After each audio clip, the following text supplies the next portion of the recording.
Iyo ka pulang kampung sana. Ko iyo itu bananan kami nantian. Ala taraga bana kami berkumpul-kumpul di sana.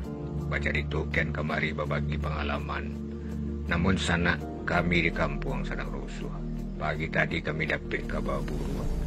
Ala hadunan meninggal ada virus corona. Dek kami tak taraso balik melawan. Musuh na nindak nampak ke sana. Sanyampang terjadi di negara awak. Sarumanan di Italia, Spanyol, di Iran tu. Tentu hanya sarantau kita sana. Kita bukan hanya rusuh, ada banyak perantau dari daerah pandemi dan pulang kampung. Sanak batu akan alun pasti mereka kena virus corona tu lain. Nan juo kita camehan, sanak pulang dalam keadaan sehat.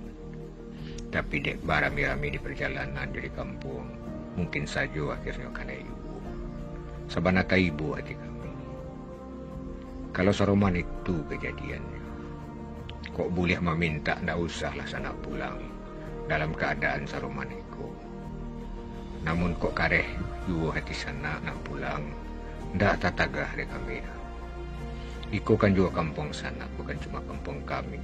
Namun supaya selamat kita bersama, sesampai di kampung tolonglah kurang diri sana 2 minggu sebelum pai kalapau. Dalam 2 minggu akan jalan. Apa sanak kena virus atau tidak. Kami berharap sanak sehat-sehat saja. Karena kesehatan sanak menentuan. Kesehatan dan sanak kita dan lain.